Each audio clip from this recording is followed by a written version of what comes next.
So today I'm going to talk about how I realized I was non-binary, and didn't happen overnight. It took a lot of soul searching, and I'm sure that with everybody it happens, kind of in a slow kind of realization that takes a few years. But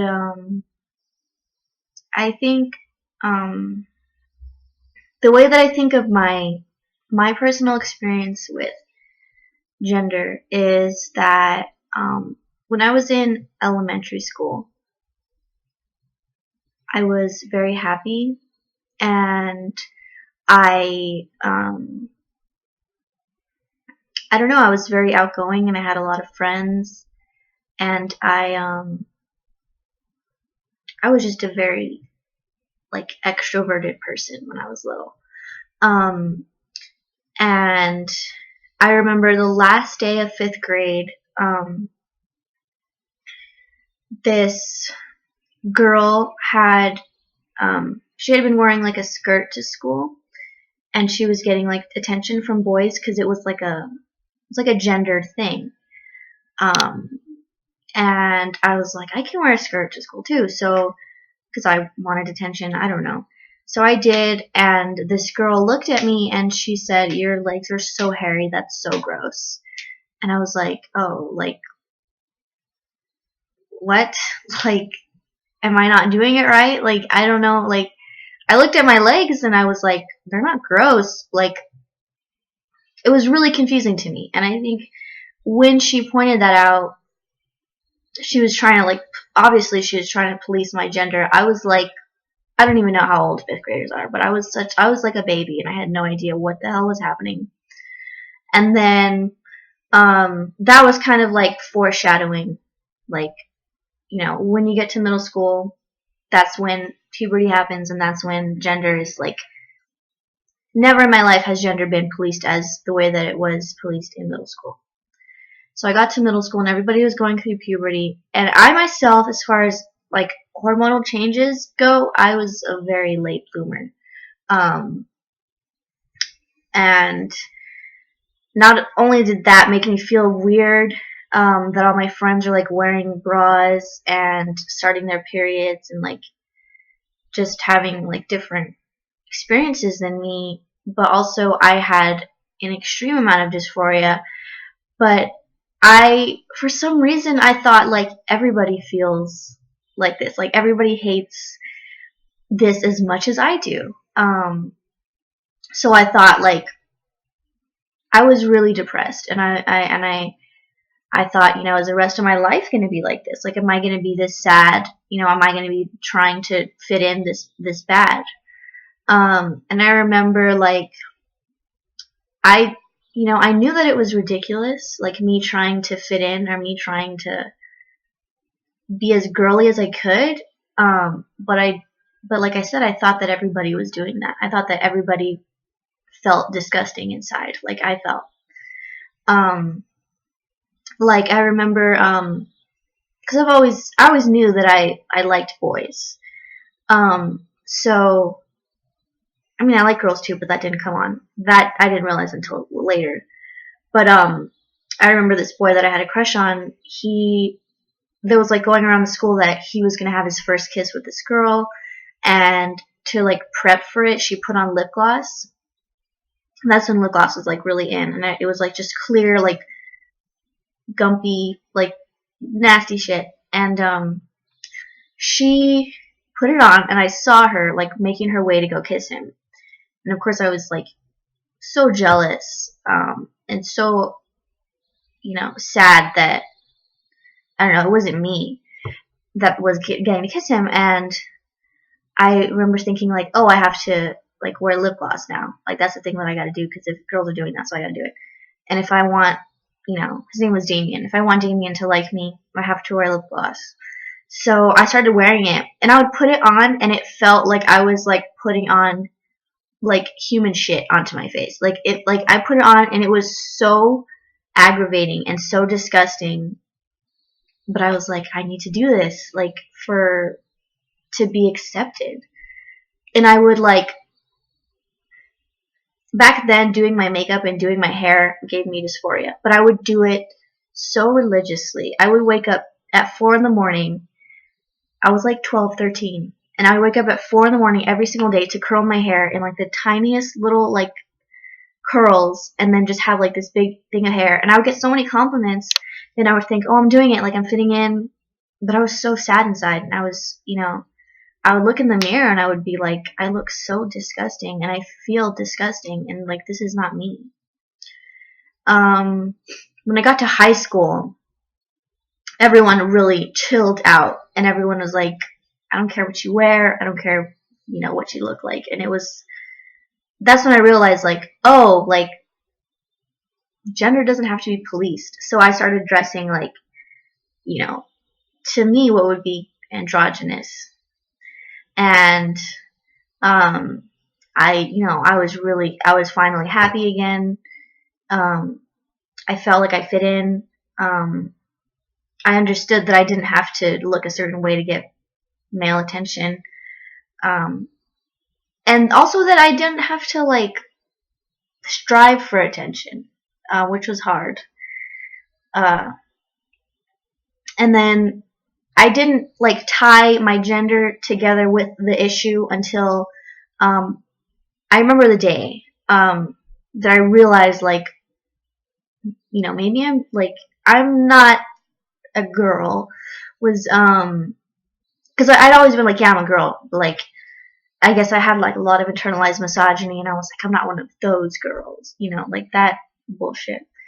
One day I had started at a new school, and I didn't know anybody, and I was very upset about it, and I was shy, so I didn't know how I was going to make any friends. So I thought I had to do something drastic, and I cut my hair off. I cut all my hair off, and I picked like this really ugly, like choppy cut that didn't go with me at all. And I didn't wear makeup back then, and like I said, I dressed like what I considered to be androgynous. So I didn't look very gendered, or like very easily, like, I don't know, like cis people like kind of had a hard time. So I remember I was walking, I was doing something, and I had just cut my hair, and my mom was like, she didn't like it, and she was like, people are gonna think that you're a boy, and I just said, I was like, good, I hope they think I'm a boy. And then, like, I caught myself, and I was like, what did I just say? Like, what does that mean? And then I was like, oh, I do hope that they think I'm a boy. And then I kind of, like, that kind of opened up this door to me being like, what? How do you know if you're trans? Or, when can you start, like, hormone replacement therapy? Or, things like that. And that took a long time. But it all started with that question, or that saying from my mom, people are going to think you're a boy. And then my immediate reaction, and I think I had been holding it in since very, very young, because when I was in elementary school, the reason I think I was so happy and carefree and so extroverted was because, like, when you're a kid, no one genders you. I mean, they do, but like, it's not like, oh, you're not wearing this makeup, oh, you're not doing your hair like that. Like, if you're like messy and you don't give a shit, you're like, oh, that's just how kids are. So I was really happy because I didn't feel those constraints. And I started started looking back on my life. I started being really retrospective about it and realizing like my mental health would go down when I was having issues with self-identification, and this all stemmed from my perception of my gender. Not only my perception of my gender, but mostly other people's perception of my gender. And then I found the term dysphoria, and finally, like, all those, like, years I spent looking at myself in the mirror, trying so hard to look like a real girl, and feeling so ugly about it. That's what dysphoria was. And that's what I experienced dysphoria as. So my senior year of high school, I was like so close to like making a full like social transition. Summer before senior year, my plans were to throw away all my clothes and to buy all new clothes, and they were all going to be like from the boys section, and to have a boy name and to have a boy haircut and all that, and just to tell everybody like that person that I was, like the person that you thought I was never that person. Like I'm a boy and I'm going to be a boy and blah blah blah. And I even went to a therapist, a gender therapist, and she was like, well, you don't have to make any decisions now. And I was like, yes, I do. I don't know why. But then, that was my plan, to just, start new and see, like, if I felt better. But then, I met this boy, okay, story of my life. I met this boy and he was very homophobic and he was very transphobic. But at that age, I had no concept of healthy versus unhealthy relationships. So I thought, I need to stay with him and I need his approval, and I cannot tell him that I'm not a girl, because I thought that he would, I really thought that he would kill me. So I was like, I guess I'm just gonna have to keep pretending to be a girl. And when that relationship ended and when high school ended, I was like, oh, I'm not a girl, like which I know, but I'm also not a boy.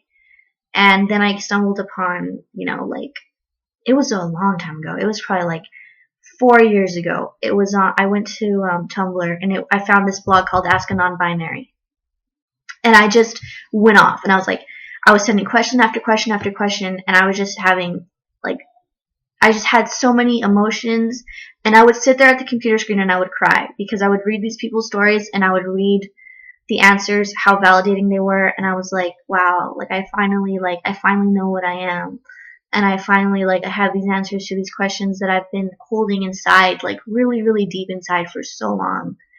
And I remember the moment where I stopped seeing my gender as a problem and I started seeing it as, a part of me to love. Was I had sent in this question about, it was about body dysphoria and like about how it was very like transphobic, because I used to be really like, I mean, I was like new to the whole community and I didn't know like what words to use and not use. And I had said something about how do I like come to terms with being non-binary when I have this body that gender that I feel like has a gender that's not mine. And the answer was, and I'm never going to forget for the rest of my life, that the answer to my question was from the person, the mod on the blog. They said, if you are non-binary, your name is non-binary, your body is non-binary, your clothes are non-binary, everything you own belongs to a non-binary person. I mean, if you're non-binary and you have a vagina, your vagina is non-binary. It's not like, it doesn't have to be female. It's non-binary because you are. And I remember reading that and just bawling my eyes out and being like, wow, like this is how I can accept myself, and this is how I can actually put myself in the society in a healthy way and really come to peace with myself. And after that, it's only been like really good feelings, and I've only been able to find more love and more care for myself and other people as well. And it's helped me like be a better friend and a better sister and a better daughter and, everything. I'm not as ignorant as I was before. And I feel more compassionate, like having these words for myself, like I can use them for other people. Like people come to me with like issues with self-identity and dysphoria and stuff, and I can help them, and I feel so grateful to be able to do that, to be able to be in a place mentally where I can give other people like uplifting words. So yeah, that is the story of how I realized that I was non-binary. And I do want to stress that never in my life was I a girl. Even when I thought I was, and even when I insisted that I was a girl, I have all like since the day that I was born, like I've been a non-binary person, and it just took me, I don't know, like 18 years to like understand, like, oh, that's what I am. That's what I've always been, and that's why it's so liberating. It's to finally find, like, it feels like you're running around your whole life like searching for your home, and you never, like, you feel like maybe I don't have one, and then you finally find it and you feel so accepted and so loved. And yeah, this video is like 16 minutes long, so I'm gonna go ahead and like stop.